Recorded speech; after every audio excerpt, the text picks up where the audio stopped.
do Grupo T de Comunicações, Eduardo Vaz, que é nosso jornalista que nos acompanha, e eu, João Barbiero, para bater esse papo gostoso nessa manhã fria aqui da região dos Campos Gerais. O senhor está em que parte do Brasil hoje, presidente?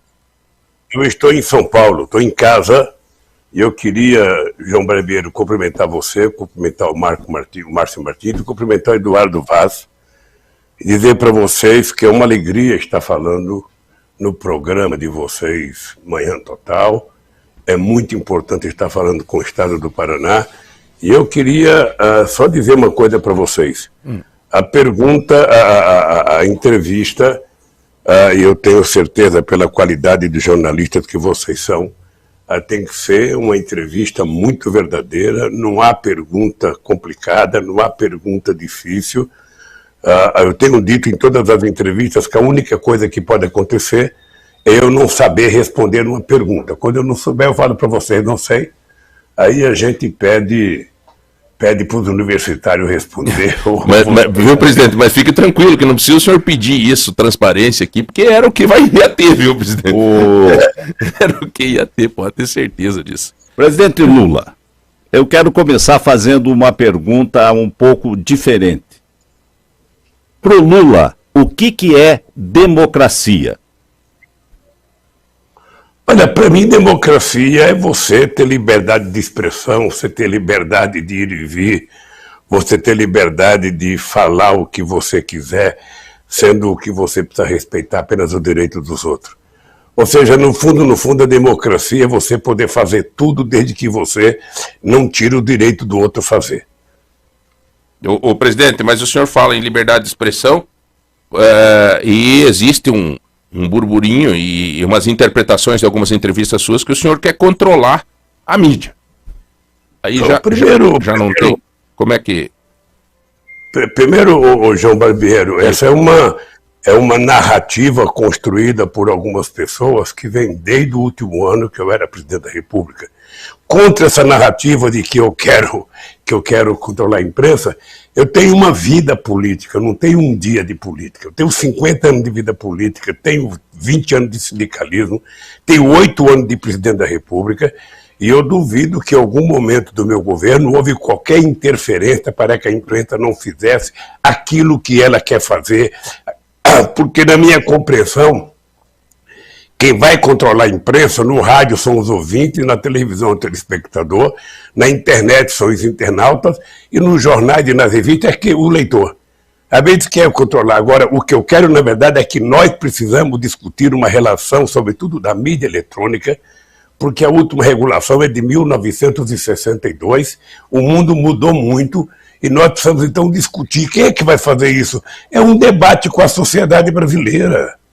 Isso não é uma coisa feita por um presidente da República. É um debate com a sociedade, um debate... Só para lembrar que o congresso que eu fiz em 2009 tinha mais de 4.000 pessoas participando de todos os recantos do Brasil. Só não participou de televisão grande, a Globo e o SBT, mas o restante participou do debate, em que a gente fez um projeto, só que não foi dada entrada na Câmara, porque depois que a companheira Dilma assumiu, ela e o pessoal da comunicação devem ter entendido que não era o momento de dar entrada no projeto. Mas aquele projeto também já deve estar superado, e eu acho que a sociedade vai ter que discutir como é que a gente vai regular a internet. Eu, por exemplo, não sou um especialista em internet, mas é preciso juntar todas as pessoas para que a gente discuta como regular a internet sem censurar a liberdade das pessoas utilizarem a internet. Aliás, a mídia eletrônica, hoje, todo mundo é vítima dela, né, presidente? Essa é uma verdade. E principalmente as redes sociais. Agora, você entende, presidente, que a mídia social é uma terra sem lei? Eu acho que do jeito que está colocado hoje é na verdade, uma coisa que a gente chama de mídia social, mas, na verdade, é uma mídia digital, né? Esse é o nome, ou seja, é porque as pessoas, às escondidas, fazem coisas que não teriam coragem de fazer, sabe, presencialmente. Ou seja, então, a provocação, as ofensas, as falsas denúncias, fake news, ou seja, essa é uma coisa que ganhou espaço muito grande na internet. Então, é preciso que se tenha uma regulação para a gente separar o joio do trigo. Ou seja, não é você tentar evitar que as pessoas sejam verdadeiras, é você tentar evitar fake news, tentar evitar mentira contra a vacina, tentar evitar mentiras contra doenças, tentar dizer que pessoas, aconteceu tal coisas que não aconteceram com as pessoas. A vender terrorismo, na verdade, é que é uma coisa muito grave na internet e que ainda não tem uma regulação e não tem controle. Eu acho que é uma coisa no mundo inteiro. Possivelmente não seja nenhum debate só nacional, é preciso envolver, muita gente, inclusive um debate que pode ser coordenado pelas Nações Unidas para que a gente possa ter uma certa regulação e que a gente possa dormir tranquilo, sabendo que ninguém está propondo matar uma pessoa da sua família, dar um tiro em alguém, roubar alguém, Essas coisas é que não pode efetivamente ser utilizada pela internet como se fosse liberdade de comunicação. Na verdade, o termo regulação, que eu acho que amedronta, né, presidente, dá para se entender agora conversando com o senhor e dá para também, veja, o que nós estamos fazendo agora, a prática deste momento. Nós estamos numa rede de rádio, estamos numa Rádio Lagoa Dourada, com pessoas com total liberdade de pergunta, com total transparência para conversar, no mesmo momento, online, quer dizer, é oportunidade. Nós aqui estamos falando em nome da comunidade. E o senhor aí pronto a responder. Isso é mídia real. Isso é real. O senhor não acha que esses órgãos de comunicação vão ter mais credibilidade, presidente? Isso chama de jornalismo. Quando a gente estabelece uma entrevista com qualquer que seja a pessoa, não importa o perfil ideológico, que a pessoa pode ser perguntada e que a pessoa pode responder, sem que haja depois a divulgação de uma interpretação, é o verdadeiro jornalismo, é tudo o que a gente quer. Quem vai julgar efetivamente é quem está nos assistindo. Presidente, você acha que a mídia brasileira hoje, ela está, digamos assim, tendenciosa? Essa pergunta para mim não é muito válida, não, porque se der para você os dados dos últimos períodos, eu poderia dizer que ela foi muito tendenciosa. Eu poderia, por exemplo, dizer para você, que 80% do processo da Lava Jato foi uma invenção, montada pelo Moro e pelo Dallagnol para enganar a imprensa. A imprensa aceitou, divulgar as mentiras como se fosse verdade. Esse é um mal que causou à história do Brasil, ao desenvolvimento do Brasil, ao crescimento do Brasil, porque você pode combater a corrupção e tem exemplos extraordinários na Alemanha, na Coreia, ou seja, você pegou alguém que roubou, você prende aquele alguém que roubou. O que você não pode é destruir todo um sistema produtivo, a indústria de ar de gás, a indústria naval, a indústria de engenharia no Brasil, a Petrobras, que perdeu valores na Bolsa por causa de tantas as denúncias, quando você poderia ter prendido quem roubou e deixar a empresa com seus contratos funcionando normalmente. Então eu acho que a imprensa, no meu caso, eu vou dar um dado para você. Um dado que é verdadeiro. Em 9 meses, eu tive 13 horas de Jornal Nacional contra mim. E nem 1 minuto a favor. Sequer o meu advogado tinha direito de resposta. Nesses mesmos 9 meses, eu tive mais de 680 primeira página de jornais contra mim. Nesse mesmo período, eu tive 59 capas de revistas contra mim. Ou seja, depois que passou tudo isso, ou seja, todos os meus processos caíram, porque o juiz foi considerado suspeito quando deu a primeira sentença, alertado por mim. Vocês do Paraná são testemunha de que na primeira audiência eu disse, olha, você está condenado a me condenar porque deixou a mentira ir longe demais.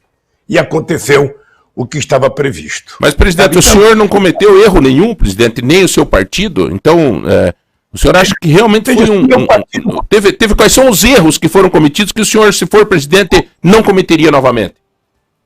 Ô Barbeiro, se alguém comete erro, esse alguém é punido.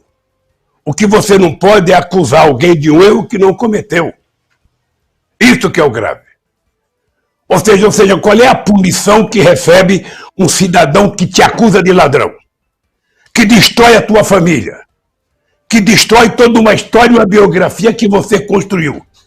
O que sobra desse cara depois que prova que ele errou na acusação? Significa que o cara que está no Ministério Público tem que ser muito sério. Ele não pode ser moleque, ele não pode ser leviano. Ele, quando fizer acusação, ele tem que ter prova. E nós desmontamos todas as acusações, todas. Não tem uma hoje. Inclusive aquela que era mais grave, que era o PowerPoint do quadrilhão, que caiu ainda em 2017, pela 13ª Vara da Justiça Federal em Brasília. Ou seja, como é que fica esse cidadão que conta uma mentira deslavada para a sociedade, que a imprensa acredita nele e divulga de forma farta essa mentira? O que eu posso fazer depois? Me conte. Tá. E agora, presidente, o senhor, claro, vai pleitear ser presidente e acredita na sua eleição, e as pesquisas indicam o senhor em primeiro lugar, até o momento. Várias pesquisas. Este mesmo promotor, este mesmo Ministério Público, representante do Ministério, vamos dar nome aos bois, o Dallagnol e o Moro, os dois vão ser candidatos a deputado federal e vão puxar muito voto junto. E estão querendo fazer o quê? Fortalecer a Câmara para cuidar do seu governo. Como é que o senhor vai administrar isso se eleger? Primeiro, eles não têm o objetivo de fortalecer a Câmara. Porque, na verdade, eles tentaram destruir a política. Na verdade, eles tentaram destruir as instituições. Teve um momento que eles desacreditaram da Suprema Corte, desacreditaram o Superior Tribunal de Justiça, desacreditaram a Câmara, desacreditaram o Senado. Ou seja, teve um momento em que eles se colocaram como se fossem ungidos por um ser superior para ser o dono da verdade. Sabe aquela pessoa messiânica que acredita de forma, eu diria, muito radical numa coisa que não é verdade, mas ele vende como se fosse verdade? Eu acho maravilhoso que essa gente se candidate a deputado. Eu acho maravilhoso que essa gente entre no mundo da política. Que eles vão perceber que a política é muito mais complicada do que eles imaginavam quando estavam me julgando. É só ver os acordos que eles estão fazendo. É só ver qual é os partidos que eles estão entrando, que a gente vai ver qual é o perfil de seriedade dessa gente. Então, eu sinceramente acho que o fato de eles entrar na política é muito importante. É muito importante que eles participem do debate, que eles vão fazer discurso na tribuna, para eles saberem que o mundo da política é muito mais difícil do que ficar atrás de uma toga e do Código Penal julgando os outros. Falando em acordos, presidente, o senhor tem conversado, e o Alckmin vai ser o seu vice, né? Acordos, conversas, o Alckmin era um arquirrival político seu, e de repente agora vocês conseguem afinar um discurso juntos. Deixa eu só complementar essa pergunta do João. Quem mudou? O Lula mudou ou o Alckmin mudou? É só você ver a minha fisionomia pelo vídeo que você vai perceber que eu mudei. Eu tinha cabelos pretos e muito cabelo, hoje eu não tenho cabelos pretos e pouco cabelo. Minha barba era preta, ou seja, eu acho que eu mudei, acho que o Alckmin mudou, acho que o Brasil mudou, e acho que o Brasil precisa dessa mudança para que a gente possa reconstruir o Brasil. Veja, você disse bem, ô João, eu fui adversário do Alckmin, eu não fui inimigo do Alckmin. Feliz era o Brasil no tempo que a disputa, a polarização, era entre dois partidos democráticos, PT e PSDB. Feliz era o país que tinha disputa entre Lula e Fernando Henrique Cardoso, entre Lula e Serra, entre Dilma e Serra, entre Dilma e Alckmin. Feliz era o país, porque você tinha um debate civilizado, você tinha um debate sobre programa de governo. Isso é muito importante. Então eu acho que é o seguinte, o Alckmin mudou de partido. Eu tenho dito para todo mundo que eu não quero ser candidato apenas do PT, que é preciso eu ser candidato de um movimento que esteja disposto a reconstruir e devolver a democracia a esse país, a fortalecer as instituições para que elas possam garantir o exercício democrático de quem governa esse país e para que ela possa garantir o exercício democrático de cada ser humano nesse país. Coisa que o atual governo não garante, porque ele efetivamente não gosta de democracia. Então, o que eu acho é que eu e o Alckmin podemos estar juntos na chapa. Aí eu vou ter uma reunião na sexta-feira em que o PSB vai propor o Alckmin de vice, e isso nós vamos levar para discutir no PT. E você pode ficar certo que se nós estivermos juntos, nós vamos reconstruir o Brasil porque nós somos dois democratas, gostamos da democracia, exercemos da democracia e temos como prova o exercício dos nossos mandatos. O senhor entende, presidente, que hoje não é uma democracia perfeita no Brasil? Eu acho que nós não temos uma democracia perfeita. Veja, você por acaso já tinha ouvido falar numa coisa chamada orçamento secreto na Câmara dos Deputados? Não. Nós não tínhamos orçamento secreto. O orçamento secreto é uma transferência de uma parcela de poder do Poder Executivo para o Poder Legislativo. Hoje, o Bolsonaro não comanda o orçamento da União. Quem comanda o orçamento da União é a Câmara dos Deputados e o Senado. Então isso é grave. É grave porque diminui o papel e a importância que tem que ter um presidente no regime presidencialista. Eu acho que nós não temos uma plena democracia. Nós temos um governo que vai terminar o seu primeiro mandato sem conversar com sindicalistas, sem conversar com ninguém do movimento social, sem visitar sequer uma família que perdeu um parente por causa do Covid. Nós estamos vivendo um período em que um presidente da República ataca a democracia todo dia, ataca a imprensa todo dia, quando não ataca a imprensa, ataca jornalista todo dia.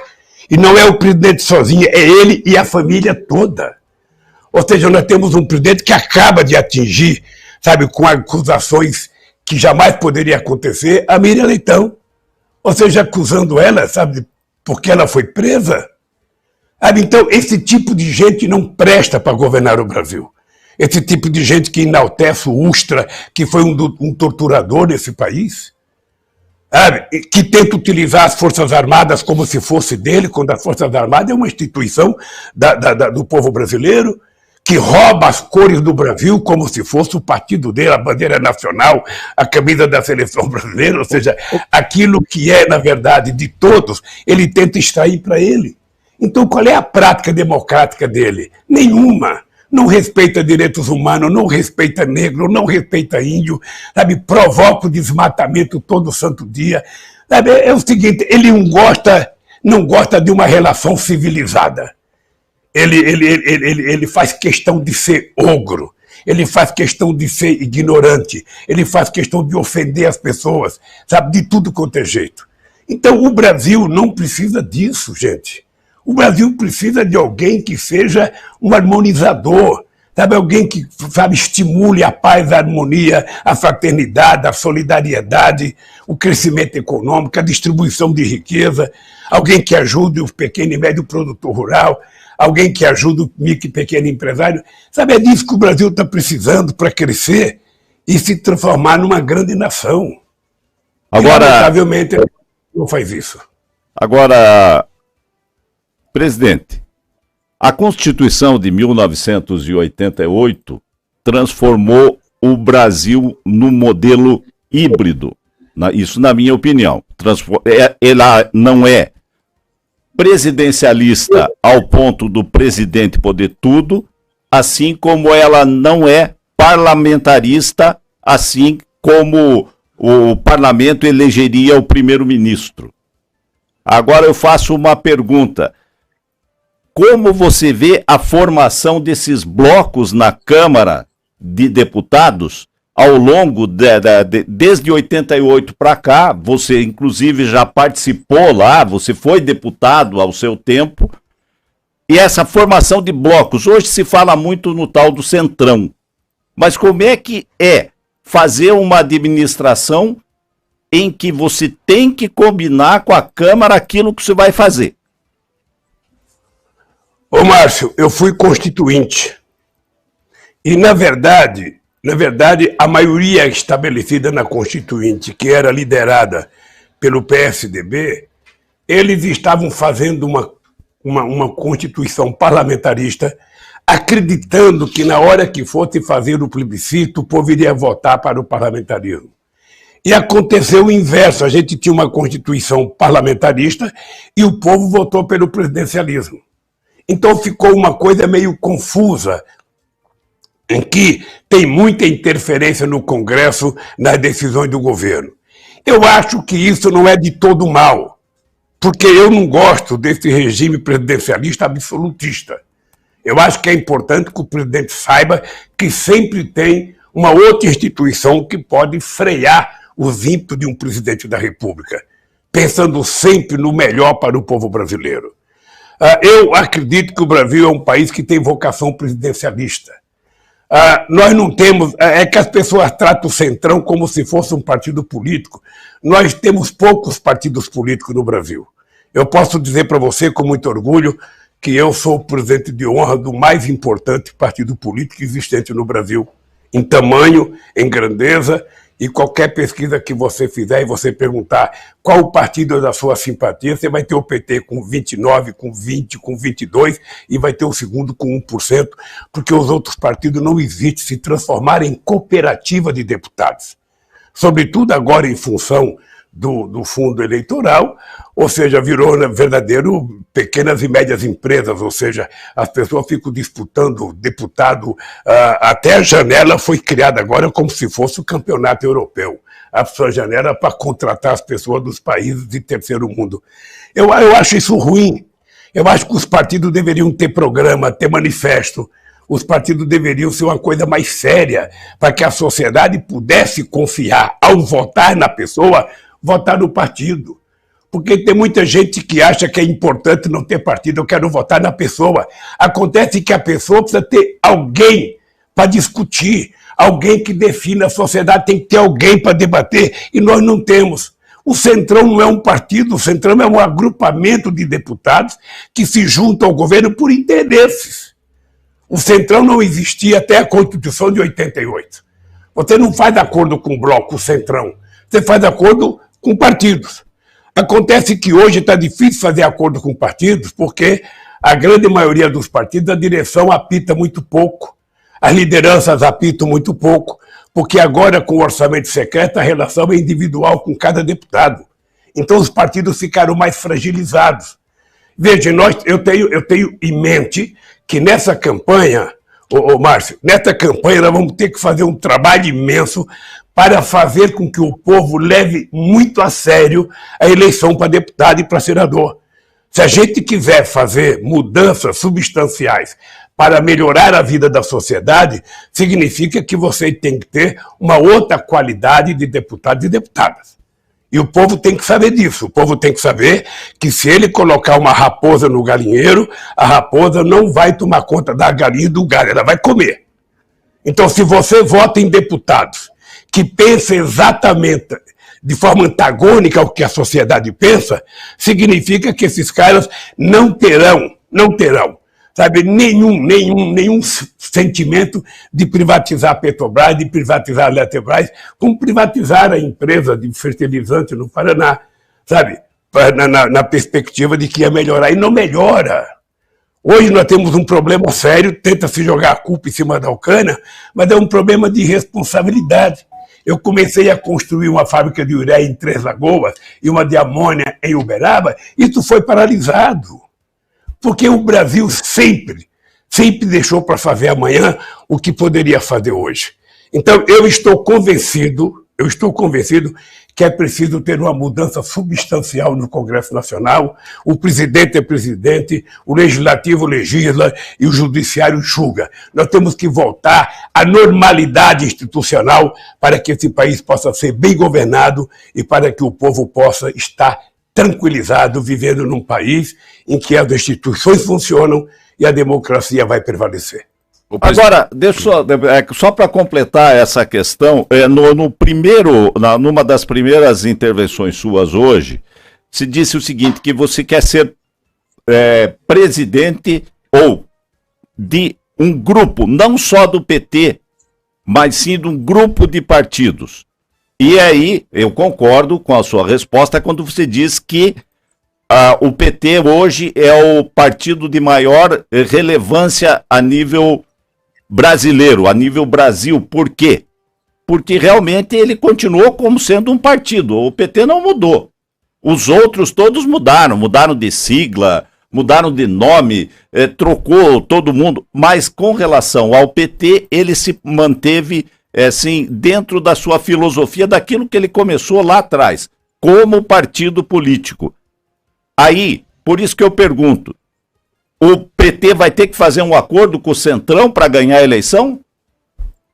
Não, não, porque o Centrão, eu já disse que o Centrão não é um partido político e que tem partido do Centrão que não estão ligados diretamente à campanha do Bolsonaro. O que nós queremos é juntar todos os partidos progressistas que estão trabalhando, sabe, pela democratização do país, pela reconstrução do país. Aí entra praticamente todos os partidos de esquerda, sabe, e os partidos de centro-esquerda. E nós, então, vamos ganhar as eleições com esse espectro mais progressista da sociedade. Essa é uma coisa. Outra coisa é que quando você ganhar, que você quiser aprovar um projeto de lei, você tem que conversar com todo mundo que foi eleito. Você não conversa com quem ficou na suplência. Você conversa com quem está deputado. Então você vai conversar com os partidos que estão com representatividade na Câmara e no Senado. Essa é a prática política da humanidade. Eu não estou inventando isso, sabe? A Angela Merkel não inventou isso, o Chirac não inventou, o Biden não inventou, ou seja, essa é a realidade política da humanidade. Você conversa com as pessoas que estão nos cargos que decidem as coisas que você tem que fazer. Porque quando eleito, você manda um projeto, as pessoas que são contra você não são obrigadas a votar o teu projeto tal como você quer. As pessoas podem querer fazer emenda, as pessoas podem querer aprovar um outro dispositivo, e aí é que começa o exercício da democracia, da negociação política.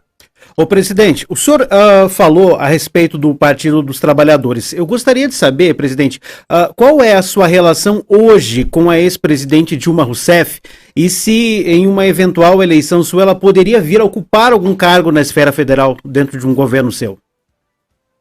Olha, deixa eu te dizer uma coisa, meu caro Eduardo. A primeira minha relação com a Dilma é uma relação, eu diria, mais do que excelente. É ótima porque eu gosto muito da Dilma, sabe? Tenho um carinho muito especial por ela. Acho que ela foi vítima de uma grande mentira contada nesse país da pedalada, porque o que estava em jogo, na verdade, não era só fazer o impeachment da Dilma, era evitar que o PT voltasse ao governo em 2018. Era isso que estava em jogo, na verdade. Veja, eu te confesso, eu vou dizer com muita clareza, quando a Dilma me chamou para ser ministro, eu tive uma conversa com a Dilma até quase meia-noite, e eu insisti que eu não poderia votar porque o Palácio não cabe 2 presidentes da República. É muito difícil você imaginar um presidente mandando em outro presidente, um presidente dando ordem para outro presidente. Eu quero dizer para você o seguinte, eu vejo que a Dilma tem papel importante a cumprir no Brasil e para o Brasil. A Dilma pode ajudar de forma extraordinária porque ela tem uma experiência acumulada. Agora, eu não me sinto à vontade de mandar na Dilma, sabe, de dar bronca na Dilma, de obrigar ela a fazer uma coisa, não me sinto. Eu acho que é muito difícil, ela sabe disso, porque eu disse para ela quando eu fui convidado numa situação anômala, uma situação delicada, sabe? E a Dilma sabe que eu aceitei muito contra a minha vontade, porque eu achava que não ia dar certo, sabe? E eu acho que não dá certo. Não dá certo você achar que você pode chamar um presidente para ser teu ministro, você vai tornar ele uma figura inferior a você na escala de autoridades, e aí fica um presidente mandando em outro. A tendência é dar problema, a tendência é não dar certo. Então, eu, sinceramente, não trabalho com essa hipótese. Não trabalho com essa hipótese, mas eu acho que a Dilma tem um papel a cumprir. Ela e outras pessoas que foram presidentes, que podem ser acionados a qualquer momento que o governo precisar. Tá, mas eu quero te dizer que a minha relação com a Dilma é a melhor possível. Eu tenho um carinho muito especial pela companheira Dilma Rousseff. Presidente, perguntas populares, tá? Coisa que se fala no dia a dia, nas fatídicas redes sociais e tudo mais. Primeira, o seu filho ficou milionário? Realmente é sócio da JBS, não sei o quê. Segunda, o Brasil está a caminho de virar uma Venezuela. Terceira, aquela foto sua com a namorada mostrando a coxa, é sua mesmo aquela coxa ou é fake news? Perguntas populares. Eu peguei a coxa do Hulk, ou seja, sabe aquele filme, aquele artista, sabe? Deixa eu te falar uma coisa. Primeiro, quando no começo vocês começaram a perguntar da imprensa, o meu filho foi uma dessas vítimas. Você veja que faz quase 10 anos que meu filho é cruzado. A primeira capa contra o meu filho ainda foi em 2004, 2005. Entretanto, eu tive a oportunidade, junto com a minha ex-esposa, com a Marisa, com o doutor Calil, de visitar o Roberto Tivita antes dele morrer no hospital sírio-libanês. E ele disse para minha mulher: eu sei que a senhora não gosta de mim porque a Veja mentiu sobre o seu filho. A gente não tinha prova daquilo que nós falamos. Eu falei: olha, Roberto, eu não vim aqui para discutir meu filho, eu vim aqui só para te fazer uma visita, tá? E fui embora. Tá? Pois bem, nunca se provou nada contra o meu filho. Entretanto, já disseram que ele tem carro de prata. Uma vez eu vi uma fake news lá no Uruguai, um carro, uma McLaren, sabe? Uma Ferrari de prata, que é do Lula. De repente disseram que o meu filho é dono de todos os gados que tem no estado do Pará, que tem no estado de São Paulo, de Minas Gerais, sabe? E meu filho vive de aluguel no apartamento que ele mora. É isso que eu acho que precisa ter uma certa regulação, porque as pessoas não podem destruir a vida dos outros. As pessoas não têm o direito de destruir a vida dos outros. Eu acho que você precisa ter a tranquilidade, sabe, de não permitir que a tua vida seja destruída por conta de uma mentira. Porque quando se conta uma mentira contra você, sabe, se coloca como manchete. Quando diz a verdade, coloca com letras pequenas, que 1% de quem leu a manchete não vai ler o desmentido. Então não é possível. As pessoas que fazem isso têm que ser punidas. As pessoas que fazem uma denúncia falsa, essa pessoa tem que ser punida. Sabe, essa pessoa, se depois do processo aquele acusado foi inocente porque não tem prova, quem fez a acusação tem que pagar. Não pode ser assim. A questão da Venezuela, presidente. A Venezuela é outra barbárie que se fala aqui no Brasil. Quando eu fui presidente da República, nós tínhamos uma relação muito boa com a Venezuela e o Brasil tinha um superávit comercial de 4 bilhões de dólares com a Venezuela. A Venezuela comprava quase tudo que o Brasil produzia. Quase tudo. E essa relação foi importante, porque ela começou com o Fernando Henrique Cardoso em 2000, quando o Chaves foi eleito. E aí essa relação foi crescendo, nós tínhamos empresas investindo lá no setor elétrico, nós tínhamos empresas investindo em infraestrutura, sabe? E eu estava incomodado, porque um país não pode ter um superávit muito grande com o outro. É preciso que haja uma política como se fosse uma via de duas mãos, ou seja, você compra e você vende, você compra e você vende. Tem que ter um certo equilíbrio, porque senão você asfixia o outro partido. É por isso que eu tentei, sabe, fazer um acordo para fazer uma refinaria junto, que não deu certo, porque a PDVSA não quis, sabe, para que a gente pudesse importar um pouco de petróleo da Venezuela para equilibrar um pouco a balança. Porque a Venezuela comprava leite do Brasil, comprava ovo do Brasil, comprava frango do Brasil, comprava porco do Brasil, ou seja, e a gente praticamente não comprava nada deles. Então essa relação era muito boa. Você veja que eu fui acusado de que eu estava gastando dinheiro no metrô de Caracas. Quem começou a fazer o metrô de Caracas foi o Fernando Henrique Cardoso, quando era presidente, e começou correto.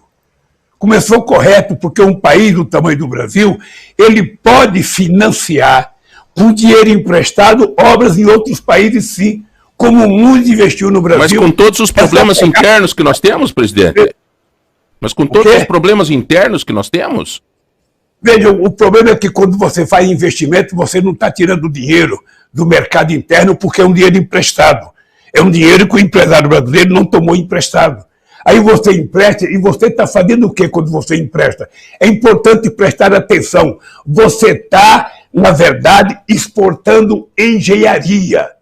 Quando o Brasil é o único país do mundo, presta atenção nisso. O Brasil é o único país do mundo que, quando o BNDES empresta dinheiro para fazer uma obra no exterior, tudo que vai ser utilizado e todo o serviço é da engenharia brasileira.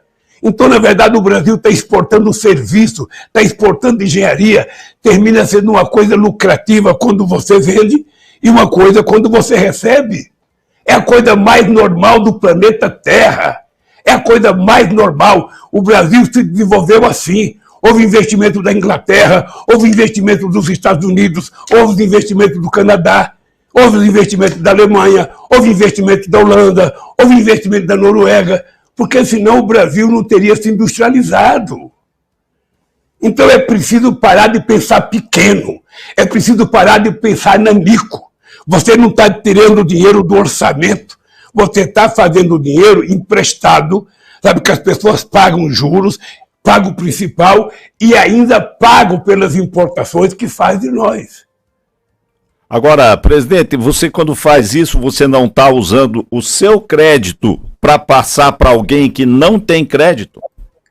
Não. Você está fazendo uma operação comercial. É simplesmente isso, é uma operação comercial. Eu vou te contar uma história.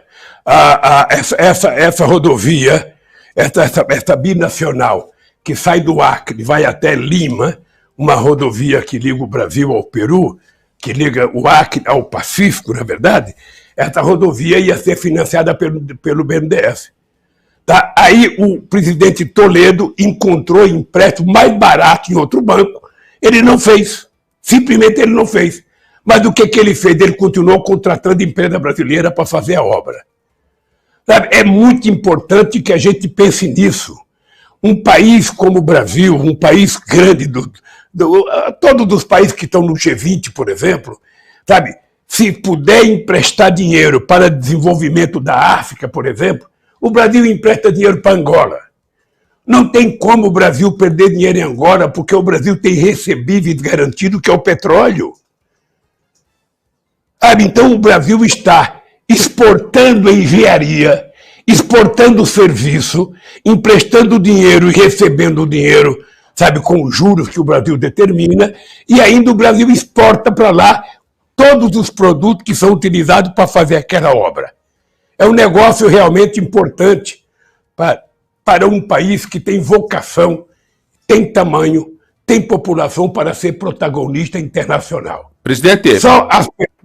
Só as pessoas que pensam pequena é que acham que o Brasil... o Brasil está fazendo o metrô de Caracas. Quem começou a fazer o metrô de Caracas foi Fernando Henrique Cardoso e foi correto. E o Brasil está exportando peças, o Brasil está exportando quase tudo para fazer o metrô, além de receber o dinheiro, sabe, emprestado. É uma coisa vantajosa para a empresa, sabe, e para o Brasil. Ô, presidente, por que o agronegócio acredita um temor muito grande na sua pessoa? Qual é a explicação que o senhor acha? Eu acho que você deveria perguntar para alguém do agronegócio, porque, veja, eu digo sempre o seguinte, o agronegócio, toda vez que quiser conversar comigo, ele sabe que tem um interlocutor, porque foi eu que fiz a medida provisória 432, se não fala a memória, 432 de 2008, que a gente fez um financiamento, ou seja, era uma dívida de quase 89 bilhões de reais, e graças àquele projeto de securitização da dívida da produção agrícola brasileira, a gente salvou a agricultura brasileira. Pode perguntar para qualquer agricultor que ele sabe disso. No tempo que a gente era presidente, eles compravam uma máquina dessa grande que você vê, sabe, plantando e colhendo, tá, com juros de 2% ao ano, financiada pelo Finame. Agora não tem Finame. Então agora, se eles quiserem dinheiro emprestado, eles pagam 14%, pagam 18%. Sabe? Eles sabem que o nosso governo foi extraordinário para eles. O argumento que eles têm é que os sem terra invadiam muita terra. Os sem terra não têm histórico de invadir terra produtiva. As terras que os sem terra ocupavam eram fazendas improdutivas, e tornava elas produtivas, como está vendo agora, os sem terras são o maior produtor de arroz orgânico da América Latina. Então, os sem terra têm dezenas de cooperativas hoje funcionando e produzindo bem. Então, eles vendiam a terra para o governo, porque quando os sem terra ocupavam, quem desapropriava era o governo. E muita gente tirava proveito disso para vender suas terras. Então, eu não sei. Eu, sinceramente, não sei. Eu acho que eu tive uma boa relação. Aliás, um dos ministros da agricultura meu foi o Reynolds Stefanes, sabe, aí do estado do Paraná, sabe, que foi um extraordinário ministro, a quem eu devo gratidão pelo trabalho que ele prestou a esse país. Sabe, então eu não sei porquê, é uma questão ideológica, talvez eles gostem do Bolsonaro, porque o Bolsonaro financia, já fez decreto liberando o fuzil, liberando metralhadora, liberando não sei quantas mil caixas de bala. Eu acho que é isso que eles gostam do Bolsonaro, porque benefícios para a agricultura tem poucos. A carência de novas lideranças. Esse é um tema que eu gostaria de abordar com o senhor, porque o seu partido também é prova disso. Tanto que hoje está aí, candidato a presidente, pré-candidato, o presidente, né, o senhor. O que acontece nesse país, presidente, e o que deveria ser feito para ter novas lideranças? Eu tenho o Haddad aí, que mas também não é mais nova liderança, digamos assim. Mas qual é o problema que falta nesse país para ter novas lideranças? A gente roda e estamos sempre na mesma roda. Olha, meu caro João, não confunda liderança com candidato. Candidato pode ser qualquer um. Teve mais de 35 anos, você pode entrar no Mercado Livre e procurar candidato. De vez em quando a imprensa tenta encontrar um candidato. Faz 2 eleições que se insinua lançar o Huck como presidente. Você tem muita gente nova se lançando candidato. Se o problema fosse esse, liderança nova, você vai num berçário. Sabe, você vai ter gente muito nova. Liderança é uma coisa que nasce com o passar do tempo. Você não cria um Brizola todo dia. Você não cria uma figura como o Requião todo dia no estado do Paraná. Você pode ter um senador, mas você não terá um Requião. E você pode não gostar do Requião por conta do comportamento político e ideológico dele. Mas poucos estados tiveram senador da qualidade como o Requião, que, para minha alegria, vai ser candidato a governador pelo PT. Você não cria uma Arraes todo dia. Você não cria o Eduardo Campos todo dia. Você, depois que o Ulisses Guimarães morreu, nunca mais o PMDB achou um presidente da qualidade do Ulisses Guimarães. Porque a liderança é uma coisa que não é feita em uma universidade. Mas às vezes não é por falta de oportunidade, presidente. Eu não concordo totalmente com o senhor nesse tema, porque primeiro que procurar no berçário eu acho que seria bom, porque você pega a pureza da criança, sabe, que já nasce, o nenê nasce puro, tal. Mas ele não poderia ser candidato a presidente, obviamente, até porque não tem idade, que é uma das coisas que a lei eleitoral exige. Mas eu te digo o seguinte, a oportunidade, os jovens às vezes não conseguem ter essa oportunidade porque os coronéis dos partidos não permitem. Não é verdade, não é verdade. Eu vou lhe dizer uma coisa, eu vou lhe contar a minha história. O PT nasceu em 1980, quando só tinha MDB e Arena. A primeira vez que eu falei no PT, num palanque em São Bernardo, no encontro para discutir liberdade partidária, estava todo o PMDB lá, eu fui vaiado. Ou seja, eu não criei o PT por concessão, foi teimosia. Foi teimosia. Nós não fizemos as greves de São Bernardo por concessão, foi teimosia. Então, se as pessoas quiserem ser líder, as pessoas têm que trabalhar para ser líder. O líder é aquele que trabalha mais, é aquele que se dedica mais, é aquele que ouve mais, é aquele que viaja mais, é aquele que participa das coisas, ele vai sendo e vai se transformando numa referência. Esse é o líder. O líder não é aquele que tem um cargo. O líder é aquele que as pessoas o querem como líder. É diferente de um candidato. Eu já fui candidato, eu sei como que é essas coisas. Você acha que de vez em quando, agora no Brasil, estão procurando uma tal de uma terceira via. Precisa de uma terceira via. Como se tivesse, sabe, um santo, sabe, para aparecer, para governar esse país. Qual é o passado? Qual é o legado? Qual é a história para você saber se esse cara tem ou não competência para governar esse país? O que eles fizeram? Eu tenho um legado nesse país. Ô João, eu tenho um legado nesse país que é muito grande. É um legado de ser a maior política de inclusão social da história desse país. É um legado de aumentar o salário mínimo todo ano, acima da inflação. É um legado de aumentar o salário das categorias organizadas, dando a ele mais aumento do que a inflação. É um legado de criar 22 milhões de empregos. É um legado de ajudar a agricultura familiar a se transformar numa potência nesse país, que agora diminuiu bastante. É um legado de ajudar o agronegócio a se transformar num grande exportador. Mas, sabe, então, quem é que tem legado para ser candidato a presidente? A pessoa tem que ter feito alguma coisa, tem que ser experiente, tem que ter... Sabe? Então, que apareça. Apareça e se submeta ao povo. Ô, presidente, Eu fiz isso quando eu era metalúrgico. Eu só queria, João, para que o povo do Paraná não esqueça nunca que quando eu fui candidato a presidente em 89, eu não disputei com o Zezinho qualquer, não. Eu disputei contra Brizola, contra Ulisses Guimarães, contra Maluf, contra Fife Domingo, contra Mário Covas, contra Aureliano Chaves. Apenas alguns nomes das personalidades políticas que eu disputei. Quem é que foi para o segundo turno? Eu. Não estava previsto que eu ia. Por que eu fui? Porque por muito trabalho, muita insistência. Sabe? Eu, nesse país, meu caro, eu andei 91 mil quilômetros para conhecer o Brasil de ônibus, de trem, de barco, para poder conhecer as entranhas do país e para poder dizer, eu conheço o Brasil, eu posso governar o Brasil. As pessoas que façam isso. As pessoas que façam isso. Sabe, não é porque a pessoa fez um curso na faculdade, sabe, que ele acha que ele tem um direito, sabedoria para ser presidente. É preciso conhecer as entranhas do povo. É preciso saber como é que esse povo vive. É preciso saber como é que esse povo está passando hoje. Pior do que no tempo que eu fui presidente, e muito pior. A fome está batendo, a fome chegou na casa de 19 milhões de pessoas. Nós temos 116 milhões de pessoas com insuficiência alimentar.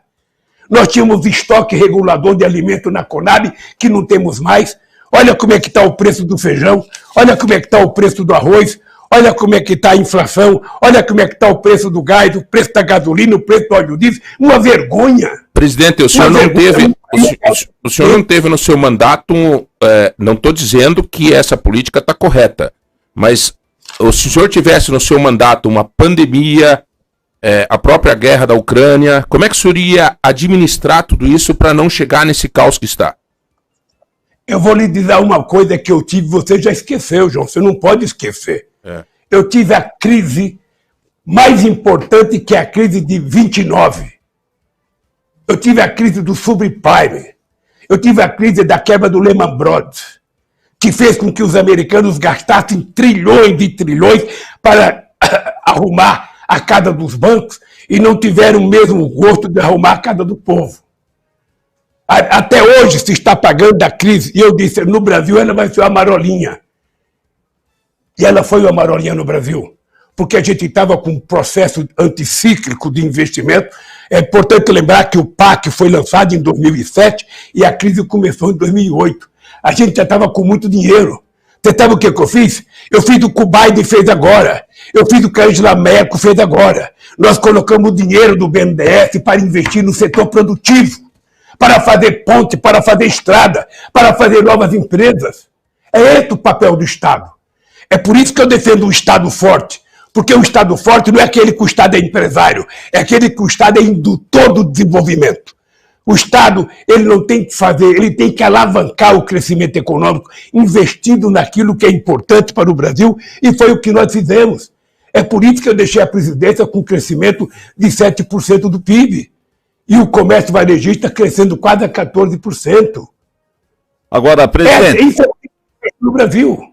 Agora, presidente, o senhor não vê que, na realidade, a essa época, 2007 e 2008, antes de 2008, o país ou o mundo estava numa onda de crescimento total, a China crescendo a 13% ao ano? O Brasil teve estado do Nordeste que cresceu acima da China. Me permita chamá-los de companheiros, tá? Eu vou dizer uma coisa para vocês. O que vocês têm que entender é que o milagre que nós fizemos no Brasil foi colocar o povo pobre no orçamento da economia. É por isso que eu digo todo dia, para resolver o problema do Brasil, nós temos que colocar o povo pobre no orçamento da Prefeitura, do Estado e da União e colocar os ricos no imposto de renda, para que as pessoas que vivem de dividendos paguem imposto de renda. Sabe?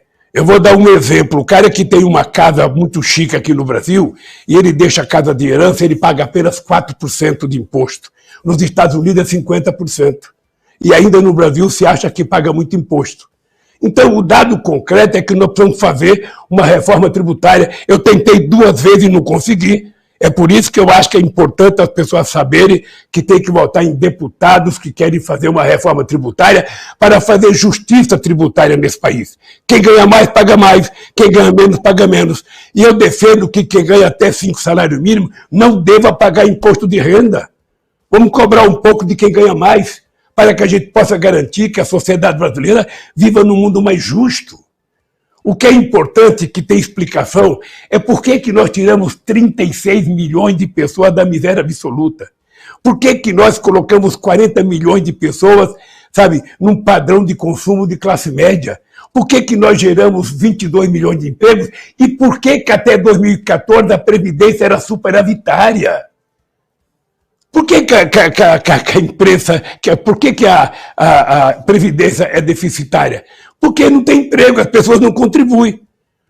Você está lembrado que nós legalizamos 6 milhões de microempresas, sabe, na Previdência Social. E todo mundo contribuindo, a Previdência arrecada. Não adianta depois fazer uma reforma para jogar o custo em cima da classe trabalhadora ou prejudicar o trabalhador. Presidente, eu queria fazer uma relação com o que o senhor falou aí, por exemplo. O senhor deu a cara para bater, foi, pegou ônibus, viajou, lutou, foi candidato contra Brizola, conseguiu chegar a ser presidente da República, passou por tudo isso, enfim. O empresário, muitas vezes, ele sai do conformismo, ele não tinha nada, ele começa, ele luta, ele vai, ele gera emprego, ele dá... Hoje em dia, ser empresário é um problema, ele enfrenta a CLT, ele enfrenta não sei o que, ele luta e chega, de repente, a ter uma empresa e gerar emprego. Será que não está faltando um pouco também de ver esse empresário como um cara que gera emprego, que teve coragem? Não tem problema, não tem mal nenhum dele ser rico. Agora, porque ele é rico, ele tem que pagar mais, mas e o sofrimento que ele teve e a geração de emprego que ele faz e o resultado da empresa dele? Esse contexto, presidente, o que o senhor acha? Vamos ser francos o seguinte, a CLT, na verdade, ela não era uma desgraça. É importante lembrar que a CLT foi criada em 1943, no tempo em que a gente trabalhava quase que num sistema de escravidão, em que você não tinha uma jornada de trabalho, sabe, assegurada de 8 horas. Tinha gente trabalhando 14 horas por dia. Naquele tempo, muitos empresários de São Paulo achavam que a férias de trabalhador deveria só de 10 dias, porque se o trabalhador ficasse muito tempo em casa, ele era ocioso, e a ociosidade fazia com que ele batesse na mulher, com que ele bebesse. Era essa a imagem e a cabeça dos empresários de uma nação escravista. Vamos ter claro isso. A CLT ela foi a primeira regulação, é por isso que aqui em São Paulo os empresários odeiam tanto Getúlio Vargas, porque ele tirou os trabalhadores de uma semi-escravidão e deu direito para os trabalhadores. Olha, nós queríamos fazer reforma na CLT para aprimorá-la aos dias atuais. Nem tudo é igual era em 43. Não, mas o que eles fizeram? Tiraram, tudo jogando a culpa em cima do custo do Brasil. Nenhum país do mundo sério desmonta a estrutura sindical como eles desmontaram aqui no Brasil. E eu sou prova porque vivi no meio, eu quero que o empresário ganhe dinheiro. Porque se o empresário não ganhar, ele não vai investir. Se ele não investir, ele não gera emprego. Eu quero que o trabalhador brasileiro tenha o empresário brasileiro tenha a cabeça pensando como pensava o Henry Ford. Eu tenho que pagar bem aos meus trabalhadores para que eles possam consumir os produtos que eu fabrico. É lógico. E é razoável pensar assim. Ou seja, o empresário que acha que o trabalhador tem que ganhar pouco, de que o trabalhador não tem que ter aumento, que não tem que ter sindicato, é um empresário atrasado. Porque o empresário moderno, ele precisa de um sindicato forte para sentar numa mesa de negociação e negociar. Nós não estamos mais no tempo da escravidão. Nós estamos no tempo da liberdade, no século XXI. Então, quanto mais forte o sindicato, mais negociação será feita e melhor será tratado dos trabalhadores. E eu posso te dizer, porque eu vivi 27 anos no chão de fábrica.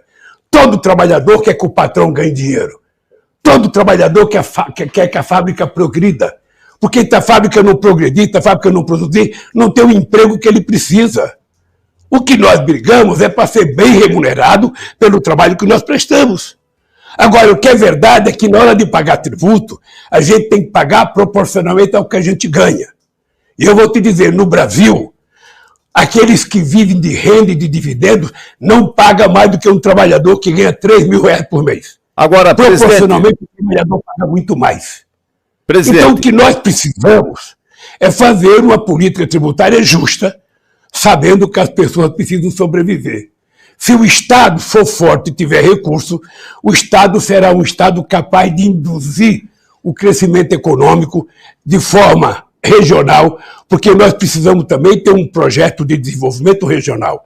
Você não pode permitir que só os estados mais fortes sejam desenvolvidos. É preciso espraiar esse desenvolvimento por todo o território nacional. O Acre merece uma indústria igual ao Paraná, igual ao São Paulo, igual a Minas Gerais. Sabe, é preciso que a gente leve que tipo de indústria? Uma indústria que se adequar à realidade do Acre, que se adequar à questão da preservação ambiental, porque é uma região mais delicada e que ainda tem muita floresta em pé. Então é para isso que o Estado tem que ser forte, para ele ter capacidade de pensar.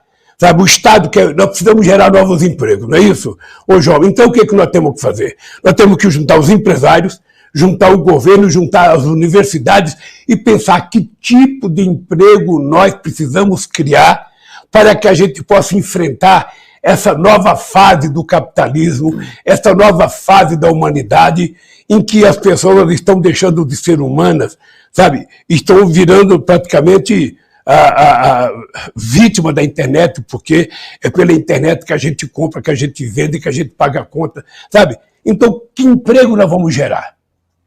Qual é a qualidade de emprego para essas pessoas? Se o Estado não sabe, nós temos que chamar as universidades, os empresários e falar, olha, nós vamos ter que ver como trabalhar nesse mundo, sabe, nesse mundo digital. Que tipo de emprego a gente vai fazer? Ah, é o Uber? Não, não. O Uber não pode voltar a ser escravo, ou seja, o cara tem o carrinho dele, trabalha, sabe, quando ele fica doente ele não tem nenhum problema de seguridade, quando ele se acidenta ninguém cuida da vida dele, ele não tem sábado e domingo, ele não tem férias. Não, é preciso que a gente estabeleça uma organização. A Espanha acabou de fazer isso, para que o cara que trabalha no Uber, ele tenha um mínimo de garantia para ele e para a sua família. O cara que entrega alimento, ele tem que ter um mínimo de garantia, ele tem que ter descanso semanal remunerado, ele tem que ter jornada de trabalho, ele tem que ter férias, porque senão ele voltou a ser escravo. Eu sei que é um debate complicado, mas é um debate que a gente vai ter que sentar numa mesa e começar a conversar. Na Espanha demorou 9 meses. E no Congresso espanhol foi aprovado por um voto. Eu sei que é um tema difícil, mas é um tema que a gente não tem que ter medo de discutir. Nós precisamos discutir e discutir com muita capacidade e muita habilidade. Até porque é preciso que os trabalhadores evoluam, mas é preciso que os empresários evoluam. Para que a gente possa ter uma sociedade mais justa, mais solidária, mais fraterna e as pessoas viverem mais dignamente. Presidente, só deixa eu fazer uma colocação aqui. O imposto no Brasil hoje, ele é fixado, assim como o modal de transporte é rodoviário, o imposto no Brasil é sobre consumo. A maior parte, ou seja, por que, como o senhor mesmo disse, quem ganha menos paga mais. Paga mais por quê? Porque todo mundo consome. Então o percentual que você paga de imposto, ele pega mais o que tem menos e menos o que tem mais. Não teria que se mudar esse modelo que hoje o imposto no Brasil, seja ele federal, estadual, municipal, ele é embasado sobre consumo? Ô Márcio, eu acho que tem que mudar. Eu acho que tem que mudar. Por isso é que nós vamos ter... tem coisas que a gente não pode esquecer. Em abril de 2007, se vocês estiverem lembrados, nós mandamos para o Congresso Nacional uma proposta de política tributária. Essa proposta foi aprovada pelos 27 governadores de 2007. Foi aprovada por 27 representantes das federações de empresários do Brasil. Foi aprovada pelas lideranças sindicais e foi aprovado pelos líderes no Congresso Nacional. Quando eu mandei ela para o Congresso, ela não andou, ela parou.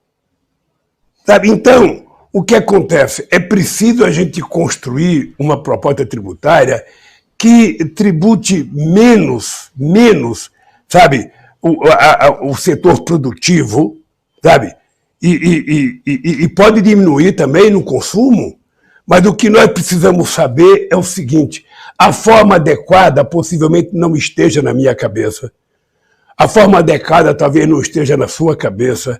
O que nós precisamos, Márcio, é fazer um debate pensando no Brasil. Sabe, qual é o Brasil que nós queremos? Eu, em 2007, eu estava construindo, através do embaixador Samuel Pinheiro, antes pelo Luiz Guxiguem, uma proposta que Brasil que a gente queria em 2022, quando a gente completasse 200 anos de independência, que será agora, sabe, em setembro desse ano. A verdade é que o Brasil que nós vamos chegar no dia 7 de setembro é um Brasil mais incerto, é um Brasil menos independente, é um Brasil com menos política externa, é um Brasil com menos aliados, é um Brasil mais empobrecido, é um Brasil com mais fome, é um Brasil com menos jovens das universidades. Esse Brasil, então, piorou do ponto de vista do atendimento da sociedade. É preciso que a gente dê uma chance para o Brasil. Por isso que essa será uma coisa. Quando eu tomar posse, sabe, se for candidato e se ganhar as eleições, eu vou dizer para você, a primeira coisa que eu quero fazer é uma reunião com os 27 governadores de estado para que a gente defina um programa de investimento em obras de infraestrutura nesse país. A gente começar já a partir de janeiro, saber o que a gente quer, para a gente não perder tempo e começar a fazer aquilo que é necessário ao Brasil. Da mesma forma, nós temos que pensar na educação, como recuperar o padrão educacional que nós deixamos nesse país. É importante lembrar que quando eu cheguei na presidência, a gente tinha 3,5 milhões de jovens na universidade, e é importante lembrar que a gente deixou 8 milhões de jovens. É importante lembrar o significado do ProUni nesse país, do Reúne, o significado do FIES nesse país, o significado do Enem. Essas coisas todas estão diminuindo. Essas coisas todas estão acabando. Por quê? Porque o Estado foi tomando decisões equivocadas, na minha opinião. Obviamente que teve a crise, a pandemia exigiu um dinheiro a mais, mas é importante lembrar, para a gente não ficar, sabe, que o Bolsonaro herdou só do lucro, do dinheiro que nós temos lá fora, quase 800 bilhões. Para a gente não esquecer, é importante lembrar, o Bolsonaro herdou só do dinheiro que nós temos, sabe, com a reserva que nós fizemos, porque o Brasil não tinha reserva internacional. O Brasil, quando eu cheguei no governo, devia 30 bilhões para o FMI. O Brasil não tinha dinheiro para pagar suas importações. Nós fizemos uma reserva de 370 bilhões, que quando o dólar subiu, o Brasil fez uma reserva, um lucro de quase 800 bilhões. Esse dinheiro o seu Bolsonaro utilizou. Tá? Então, parte do dinheiro gasto para enfrentar a crise foi um dinheiro que nós deixamos nas reservas internacionais. É importante falar para a sociedade saber as verdades nesse país, porque a sociedade está cansada de fake news mentirosos todo dia. Bom, presidente. Então, meu caro, é o seguinte, uma reforma tributária é necessária e não é a reforma que o Lula quer. Não é a reforma que o Márcio quer, ou que o João Barbeiro quer, ou que o Eduardo Vaz quer. Não. É a reforma que o povo brasileiro entender que seja necessário para melhorar tanto a arrecadação, tanto a melhorar a qualidade dos tributos, como a gente melhorar a aplicação desses recursos com a participação da sociedade. Presidente, para encerrar, presidente. E por que é possível? Porque quando eu era presidente, eu fiz 74 conferências nacionais. Todas as políticas públicas foram definidas em conferências nacionais. É possível fazer isso? É só o presidente ter compromisso com o povo e fazer as coisas ouvindo o povo. Eu duvido que tenha um presidente na história do Brasil que recebeu mais empresários do que eu. Eu gostava de receber, gostava de discutir, gostava de ouvir. Eu criei um Conselho de Desenvolvimento Econômico e Social que participavam 90 pessoas, a maioria empresários. E muitas das políticas que nós colocamos em prática foram decididas pelos empresários. Então alguém que quer governar esse país precisa governar para todo mundo, ouvir todo mundo, mas tem que ter um compromisso maior com as pessoas mais necessitadas. É por isso que eu dizia, governar o Brasil é como se você fosse uma mãe. Governe com coração de mãe. Você ama todos, você gosta de todos, mas aquele que está fragilizado é que vai ser pego no colo, que vai receber um cafuné especial. Presidente, eu quero fazer um último registro, que a sua assessoria já está me chamando a atenção aqui também, porque tem mais compromissos do senhor na agenda de hoje, obviamente, mas nós temos pessoas aqui em Ponta Grossa muito ligadas ao senhor, pelo histórico, o Péricles, o Jefferson Tramontim, mas no estado do Paraná, indiscutivelmente hoje, uma pessoa importantíssima é a presidente do PT, a Gleice Hoffmann. Qual é o papel da Gleice no seu governo? Como é que a Gleice vai participar? Obrigado pela pergunta, porque vai me dar a oportunidade de cumprimentar a Gleice, o Enio Verri, o Zeca Dirceu, o Arilson, a Luciana, o professor Lemos, o Tadeu Venere e o Riquião Filho. Bom, os deputados do PT. Agora eu queria te dizer duas coisas. A Gleice é Bom, primeiro eu acho ela a dirigente partidária mais qualificada hoje no Brasil de todos os partidos políticos. Ela é, efetivamente, a grande dirigente política desse país. Sabe, ela cuida com muito carinho, com muita sabedoria, com muita coragem, porque não é fácil ser presidente de um partido como o PT. Ô João, não é fácil. O PT é um partido complicado, e a Gleice, com muita competência, dirige esse partido. Ela está discutindo com todos os partidos políticos, discute igualdade de condições. Aliás, ontem à noite ela foi fazer uma reunião com empresários e eu falei para a Gleice, a única coisa que você não pode é ficar nervosa. Vá lá, ouça, fala o que você quiser, mas não fique nervosa. Então eu acho que a Gleice vive um momento político excepcional.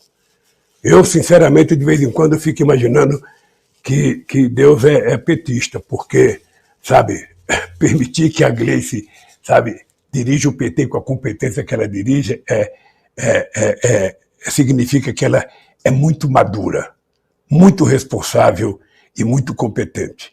E veja, conseguir fazer o companheiro Riquião entrar no PT, o que não era uma coisa fácil. E pode se preparar que o Riquião pode voltar a governar esse Estado, porque nós precisamos resolver algumas coisas no Estado do Paraná. Ou seja, é preciso pensar um pouco mais no povo. É preciso pensar. Sabe, a gente precisaria, sabe, quando terminar o mandato de cada governante, a gente questionar ele para perguntar o que foi feito para o povo. Porque os caras querem privatizar. Tem gente que só pensa em privatizar. Ele se vende como moderno, arruma até o paletó, fecha o paletó quando vai dar entrevista e vai, não, porque nós vamos vender as empresas, porque nós vamos fazer licitação disso, fazer aquilo. Ou seja, mas não tem uma proposta de algo novo. Porque quando você começa a vender o patrimônio do Estado, que é de todos, quando terminar de receber, você vai fazer o quê? Não conheço uma empresa que privatizou para baratear as coisas. Olha o discurso que fazia um tempo atrás, o João dizendo, é preciso que a gente abra concorrência na área do petróleo, é preciso desmontar a Petrobras, vamos vender a BR, que vai ter mais empresa participando.